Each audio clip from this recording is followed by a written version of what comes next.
Nick Saban saying there is no such thing as wrong time and wrong place. So then Nick Saban, that seemed to be a reference, right, to Nate Oats saying wrong time, wrong place. Who, by the way, some people have said before all of this happened with Brandon Miller, it some people were saying that Tennessee needs to go after Nate Oats because Nate Oats was hired by Danny White at Buffalo. But that was a weird situation because he was the interim head coach, and it kind of felt like Danny White wasn't sure who to hire. So he interviewed the players, which is usually the wrong answer in hiring a coach, to interview the players. You will hire the wrong guy. But in this case, it worked out. And he goes to Alabama. And he gets a guy like Miller. And then he creates a culture that suddenly Nick Saban apparently has a problem with. And you can say all you want to that he has said that was just coincidence, wrong place, wrong time. He went to basketball practice, and Miller wouldn't say that he apologized to him, but last week he went to basketball practice. So Nick Saban, was he taking a shot, or was this truly just coincidence? Caleb. Sorry. Oh, go ahead. He was taking a shot. This is ultimate gaslighting, because we talked about this last week, remember, and we just assumed that he was taking a shot. We didn't even have a debate about him taking a shot. No. So we're talking about it just like assuming, like, obviously this is at Nate Oats. For him to walk this back now is, I mean, I got a lot of respect for the things Nick Saban does to run his program, more than a lot of people who cover Tennessee. I get he's a little sanctimonious, but honestly, I don't think it's as annoying as other past sanctimonious head coaches. I got to be honest with you. There's been worse than Nick Saban for someone to have his level of success. Joe Paterno. Hugh Freeze. Hugh Freeze. I mean, not the level of success, but sanctimonious is Hugh Freeze. Oh yeah, Hugh Freeze is. He is the most disliked because of that in coaching circles. Oh, absolutely, absolutely.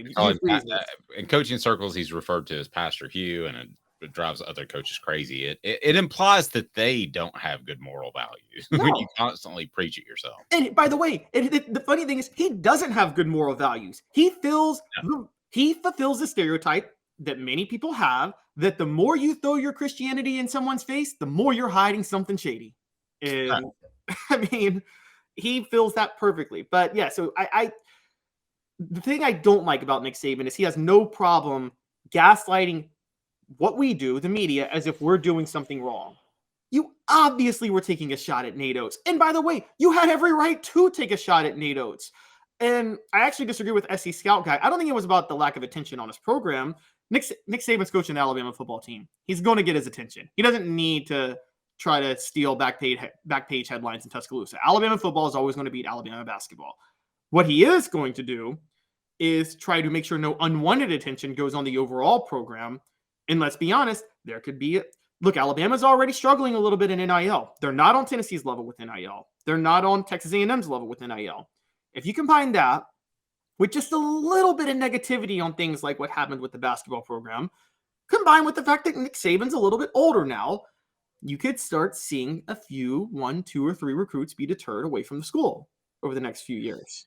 Well, Alabama fans should know this, but they don't want to know this because it's fun just to refer to him as the great deity, Nick Saban. But the simple fact is, moves he makes like this, and there have been about 3 or 4 that really stand out. One was pace of play.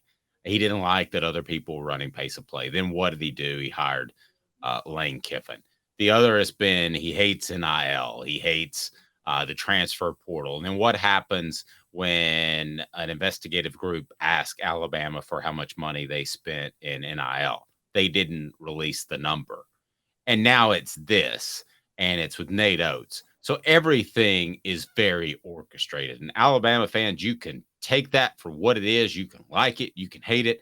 I really don't care. But the guy doesn't wake up in the morning and have his moon pie without thinking how he's going to open the wrapper on his moon pie. He has 2 moon pies every morning. Is that what he has? And so there's nothing that guy does throughout the day that's happenstance where he's like, oh, I didn't see myself here. But the question I have, is that good for Alabama's program? Because Nick Saban's long in the tooth. How much does he have? 2-3 years left? Probably. I'd go 2 or 3 before 4 or 5. Nate Oats took them to a Sweet 16 with Brandon Miller. So do you allow Nick Saban to run your athletic department? Because that is what he is doing through public sentiment right now. He is putting pressure. I bet most Alabama fans couldn't even name who Alabama's athletic director is. They just think it's Nick Saban. Yeah, half of them would say Mal Moore. Yes. And I will go ahead and tell you right now that Nick Saban is running the athletic department. And if this Nate Oats thing gets any uglier, he's going to find a way to pull some strings and get him replaced. Yeah. It's simple, Caleb. I mean, the money is like 20-1. When you start counting tuition, donations, ticket sales, all of that, Nick Saban brings in, I used to say 10-1, SEC football versus basketball, but he's been so impactful, it's like 20-1. Nate Oats can take a hike. I agree. And I would, if you're an Alabama fan, you shouldn't be upset about us saying this, because you should want your football coach to do this. Like, you should. You should. Dave, would you sacrifice? Think about this for a minute. Don't you think it's worth sacrificing 20 years of basketball success for 2 or 3 years of football success in Alabama? Like, if you ask an Alabama fan right now, you'll win. You're going to be, would you rather be in the Sweet 16 and possibly in the running for a national title over the next 20 years, or have 2 national titles in the next 3 years in football? Okay, but Caleb, you said something there that threw me for a loop. Okay, you would want your football coach running the athletic department? No. You want your football coach doing what Nick Saban does, which is being very orchestrated on everything he's about. And so that's not Hugh Freeze sanctimony. That's not even Joe Paterno sanctimony. Like, that's not like the I'm so much holier than you all. No, you want them to be you want him to push the boundaries as far as he can without getting the program in trouble, which he does. I railed a few weeks ago against Duke, letting Mike Krzyzewski coach the NBA, letting Mike Krzyzewski coach the Olympics 4 times. I thought that was massively unfair. But if you're Duke and you're Mike Krzyzewski, yeah, you want your coach doing that. You want your coach doing that. And so you want your coach at Alabama doing what Nick Saban does. Let me ask you this. Did Nick Saban cross the line with the wrong place, wrong time? No. Yes, you did, Caleb. You can't call out somebody in your own program that you can't call out a fellow employee in your business. You wouldn't call me out. I wouldn't call you out. I wouldn't say, Caleb, that's just the dumbest article I've ever seen during the show. I mean, I might call you, or you might call me, say, Dave, you made a mistake there. That ain't working. Dave, we're in this together, though, you and I. Nick Saban is not in it with Nate Oats, and nor should he be. Alabama football is on its own. Alabama football, look, I'm going to be honest. What's writing the checks for the rest of the sports at the university? It ain't the basketball program. It's the football program. Man, I tell you, he crossed the line. And listen, this can be the seed, Alabama fans, if you're out there listening. This can be the seed for discontent. So far, look who agrees with me. Travis, yes, absolutely. SC Scout Guy says Saban absolutely crossed the line. He did. And Alabama fans, you can take this for what it's worth. But the moment that Nick Saban is not having fun coaching football, he's going to cruise. He's not hanging out to set some all-time record. I don't know how close he is to Paterno's record. Maybe if you can look that up, but I don't think he's going to be that guy. Philip Fulmer was that guy. He wanted about, I think, 25 yeah. to pass General Neely. Nick Saban ain't that guy. This can be the seed of discontent, where if somebody in Alabama's athletic department has the stones, and they probably don't, to say, hey, Nick, Coach, Saban, Short Prom, whatever your name is, that was out of line and inappropriate. And the bottom line is, once that happened, Brandon Miller got asked about it again. And what happened in the next game they played in? It created more of a distraction out of an already huge distraction. And if this is any other coach in the SEC, he is reprimanded by the athletic director. We may not hear about it, but he is reprimanded. Every other coach in the SEC ain't Nick Saban. I mean, you do earn a little bit of clout. I'm with you. Look, if Derek Dooley says this about Bruce Pearl, we're all side. The whole world is siding with Bruce Pearl in that moment in 2010. But again, it's not. I understand you have the right and you have the ability, but you still shouldn't, because it makes it a story again. I think Nick Saban is thinking this PR backlash is going to be another thorn in the side of trying to recruit at Alabama. And it is. Let's call it. We talked about this a couple weeks ago, Dave. We agree that this story is a type of thing that's an umbrella that goes over the whole program. And the way the Alabama administration has handled it has been awful. I think we all agree it's been awful. They hid the fact that Brandon Miller was part of it at first, and then we found out about it. And then they're hiding that other people were part of it. I think Nick Saban is mad. Maybe even not at he may not be saying that Brandon Miller should be suspended, but I think he's upset with how the program and administration handled it, because it is a black cloud over the program as a whole, and it does affect the football program, which is responsible for keeping the rest of the school afloat. But see, this is the same. I saw it up close. This is the same thing that when you start to disagree with the athletic department and you think you're bigger than the athletic department, it's the same thing that happened with Philip Fulmer and Mike Hamilton at Tennessee. That you plant the seed of discontent, and then suddenly that leads to distrust, and then suddenly you've got a real issue that you can't go back and fix. I think Nick Saban crossed the line. I think he should be reprimanded, but you can't, because he's Nick Saban and he has 8 million national championships. So you can't reprimand him, and he single-handedly improved the academics of Alabama. This is a good school now because of him. Amen. Like the enrollment's like doubled. I mean, it's bizarro. What the financial impact he has had on Alabama is probably in the $100 million range plus. Like, that's a baseline. We're not talking a couple of $1 million because of extra donations. We're talking about enrollment and everything. Caleb, you can't say this. He has his number one focus is delivering results for the football program. I don't think he's retiring in 2 years, by the way. I think Nick Saban is built totally different from the rest of us as humans.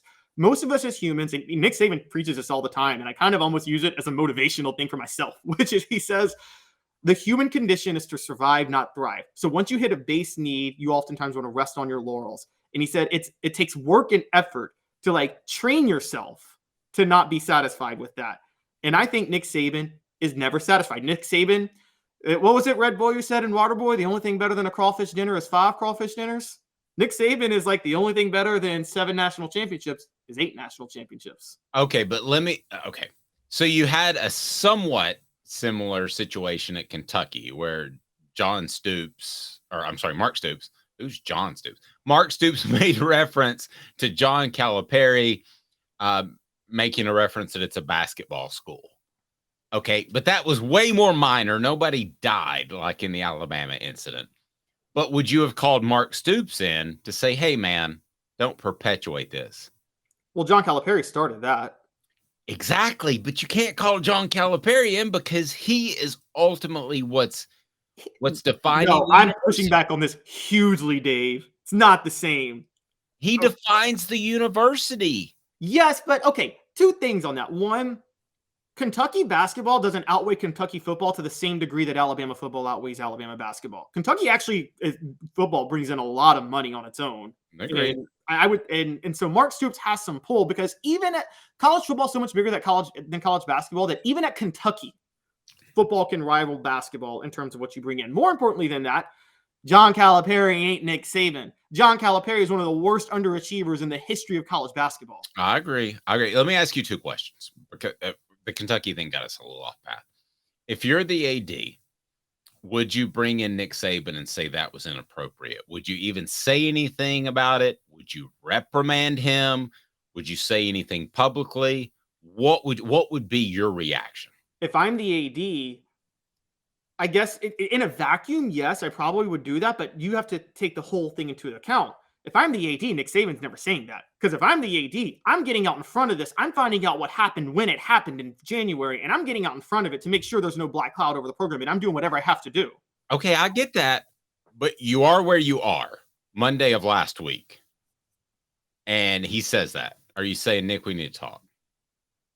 Yes, but that's in such a vacuum that, like, yes, I would say, Nick, we need to talk because now we're in massive damage control. And I don't know what Nick would say to me, but I will tell you this. If I'm the AD, Dave, you talk about boosters controlling things. I try to have a talk with Nick Saban. Who do you think the boosters are going to side with? Yes. Here's the problem, Caleb. I wouldn't, because I don't think you can. I don't want to even create that little thread of Nick Saban saying, well, I could go coach somewhere else and win a championship. No, you're right. That is true. I wouldn't call him in. And that's the problem. He's gotten too strong in a lot of ways. And that's happened at other schools. And you haven't been able to get rid of them. I always thought Florida dodged a major bullet when Urban Meyer bolted because of the chest issues or whatever after Alabama beat him in that SEC championship. He ran from competition. We know what he did. Yes, he exactly ran from competition. Okay, one more thing before we talk Lady Boss, and that is what other football coaches could say what Nick Saban said and not get called into the principal's office? The only one, and I've brought him up, and you're right. Look, it's dangerous when a coach gets that powerful because I brought him up 1,000 times, but this is Joe Paterno. Joe Paterno got this powerful and was allowed to, in 1999, when campus police came to him and said, hey, your defensive coordinator is doing this. He went to the administration and he said, don't do anything about it. And the administration said, fine, we won't do anything about it. Okay, but I'm talking about current SEC coaches. Yeah, there's no other coach in the SEC that could do that, that could pull that off. And maybe Kirby Smart at this point, but Nick Saban, it's what you do with your power. Does Nick Saban is it dangerous when a coach gets that level of power? Yes. Do I think Nick Saban is, I don't think he's using his power to be as damaging as what Kirby Smart might be doing at Georgia or what Joe Paterno did at Penn State.